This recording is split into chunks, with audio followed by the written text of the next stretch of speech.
Mesdames et messieurs, bonsoir. Bienvenue dans cette vidéo dans laquelle nous allons vous présenter la plateforme TIA Portal. TIA Portal, en anglais, Totally Integrated Automation Portal, est le nouvel environnement convivial de Siemens qui permet de mettre en œuvre des solutions d'automatisation avec un système d'ingénierie totalement intégré.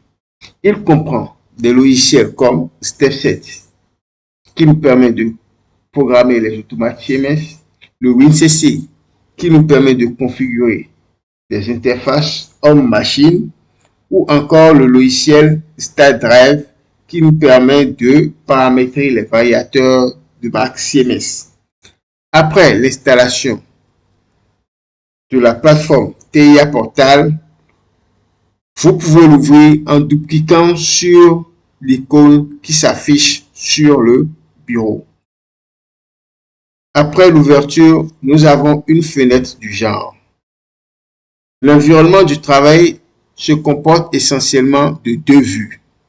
La vue du portail que voici et la vue du projet. Pour accéder à la vue du projet, on peut juste cliquer là. Voilà la vue du projet. On peut revenir à la vue du portail en cliquant ici. La vue du portail est axée sur les tâches à exécuter. Elle comprend le choix du portail, la liste d'actions qui dépend essentiellement du portail sélectionné et ou encore de la fenêtre de sélection. Dans notre liste d'actions ici, on peut ouvrir un projet existant, créer un nouveau projet, migrer un projet, fermer un projet, accéder à la présentation de bienvenue de Siemens, aller à la mise en route, voir les logiciels installés. Dans notre cas, nous avons Dynamics StatDrive Advanced, StepSet Professionnel, WinCC Professionnel, le tout en version 16. On peut accéder à l'aide du logiciel ou encore à la langue de l'interface.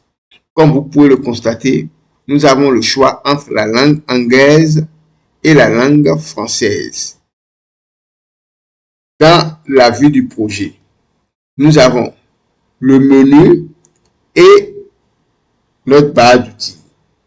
Nous avons ici le navigateur de projet, ensuite la vue détaillée, la zone de travail, la fenêtre d'inspection et l'onglet de sélection des tâches.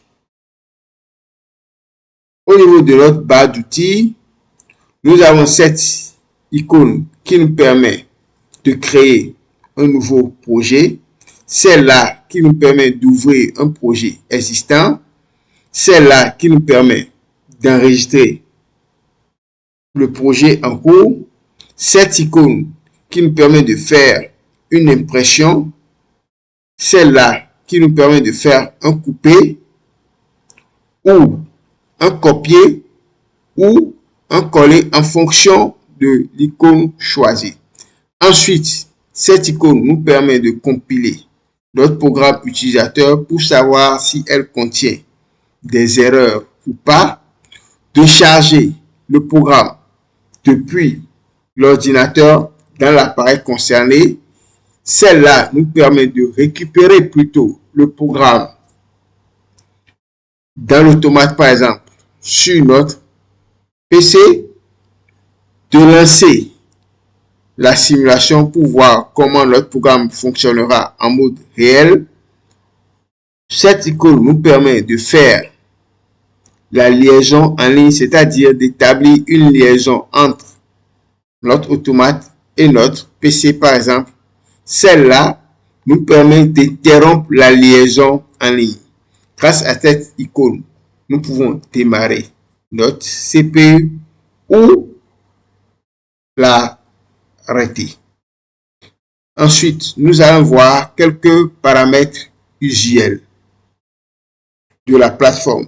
Pour accéder aux paramètres, il suffit d'aller dans Outils et de double-cliquer sur Paramètres.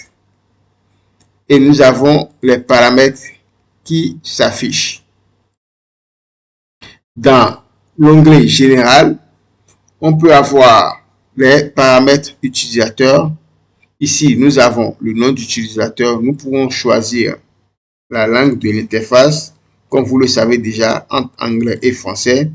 Les abréviations entre international et allemande.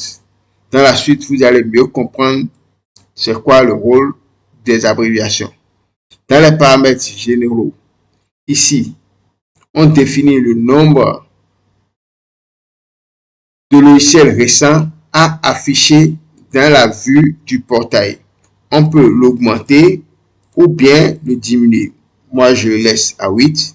On peut décider, dès le démarrage du TIA Portal, de charger le dernier projet que nous avons ouvert et aussi de charger les éditeurs du dernier projet.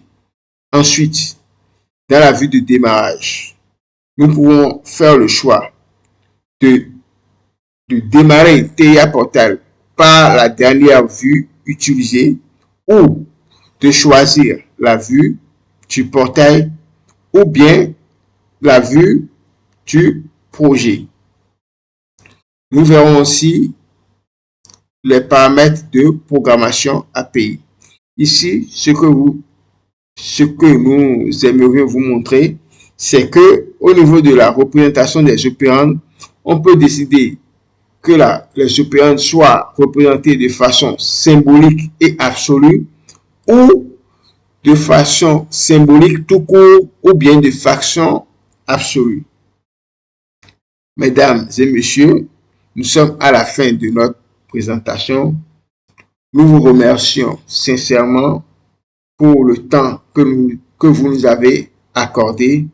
Nous vous demandons humblement de vous abonner et d'activer la cloche de notification pour être au courant de toutes nos nouvelles vidéos. Merci.